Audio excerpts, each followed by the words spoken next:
Neutrality, in theory, implies non-intervention not only in military affairs but also in humanitarian crises. However, the events surrounding the Belfast Blitz challenge this definition directly. During the 1941 bombing of Belfast in Northern Ireland, an attack that left much of the city in ruins, emergency services from the Republic of Ireland extended critical assistance to their counterparts in the besieged city. Fire brigades and rescue teams from Dublin and other southern regions crossed not only political but also geographical borders in order to help quell the fires and rescue victims. Such humanitarian gestures, while noble by any standard, carry a deep political subtext in this context. The willingness to render aid to Belfast, part of the United Kingdom and a symbol of Allied resolve, clearly exceeded the bounds of strict neutrality.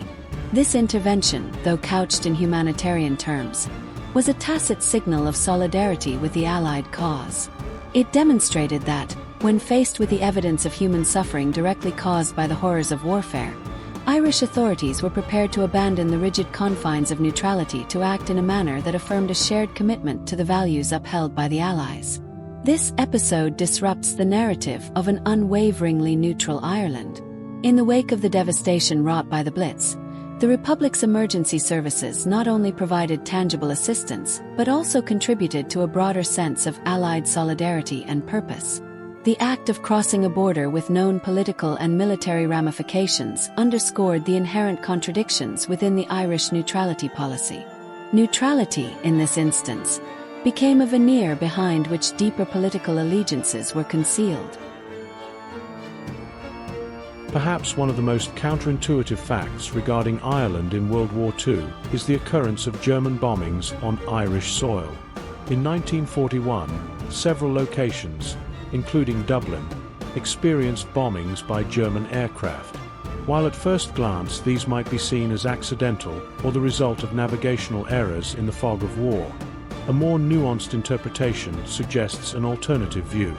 Many historians have argued that these bombings were not merely errors of war, but were partially fueled by German perceptions of Irish political gestures that leaned toward the Allies.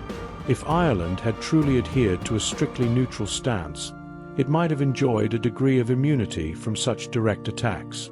Instead, the bombings can be seen as an indication that Ireland's covert leniency towards the Allies had not gone unnoticed by Adolf Hitler's regime. The German leadership, perceiving Ireland's subtle assistance to the Allied operations and possibly even assuming complicity in actions such as the use of the Donegal corridor, deemed it necessary to warn or retaliate against the perceived defiance of neutrality.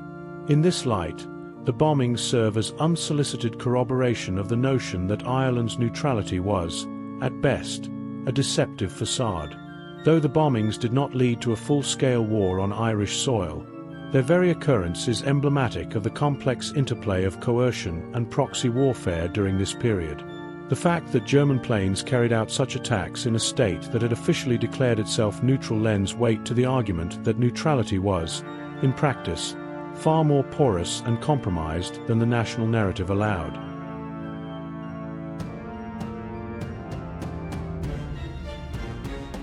Among the more controversial aspects of Ireland's wartime behaviour was the incident involving Taoiseach Eamon de Valera's visit to the German legation in Dublin after the death of Adolf Hitler in 1945. On the surface, this act of diplomatic protocol, offering condolences on the death of a head of state, might be interpreted as a gesture of formal respect. However, in the context of wartime politics, it raised serious questions regarding Ireland's true allegiances. While de Valera defended the gesture as a necessary adherence to diplomatic norms, critics argue that such actions were incongruous with the broader trend of Irish behaviour during the war. The visit was perceived by many as an attempt to maintain a facade of equidistance, even as numerous other actions clearly favoured the Allies. This diplomatic ambiguity is central to understanding the multifaceted nature of Ireland's wartime policies. On one level, the visit can be seen as a formal necessity. On another, it served as a deliberate attempt to maintain a veil of legitimacy over Ireland's otherwise highly partisan activities. The incident thus embodies the broader theme of duality that defined Irish neutrality. While the public narrative extolled neutrality, behind closed doors, American, British, and other Allied sources often noted that Ireland's political maneuvers, ranging from subtle support during military operations to selective humanitarian interventions, revealed a clear bias. The act of offering condolences, when examined in conjunction with other clandestine actions, further demonstrates the inherent contradictions within Ireland's official stance. It was an effort to balance the effusive popular support for the Allied cause with the diplomatic necessity of engaging with all major powers, regardless of their wartime roles. Perhaps one of the most damning pieces of evidence against the myth of Irish neutrality lies in the revelation of Plan W, a secret contingency plan for joint defence with Britain in the event of a German invasion of Ireland. While never put into action, the mere existence of such a plan is a stark indicator that the Irish government had, in fact, been preparing for a scenario that went far beyond the bounds of theory.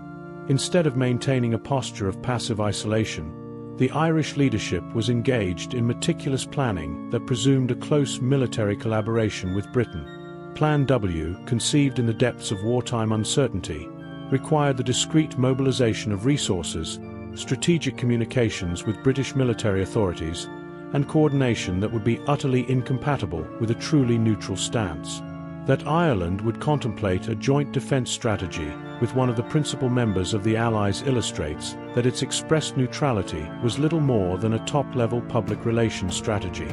At its core, Plan W was an acknowledgement that, should external pressures, be they German military advances or otherwise, materialize, Ireland could not, in good conscience or practical terms, remain isolated from the conflict.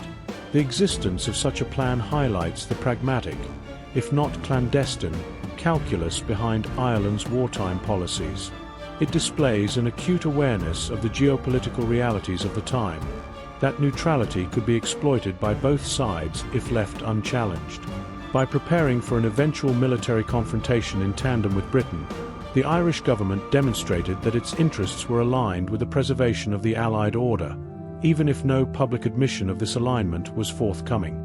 This aspect of wartime strategy not only calls into question the veracity of Ireland's claims to neutrality, but also complicates our understanding of what neutrality actually entailed during that tumultuous period.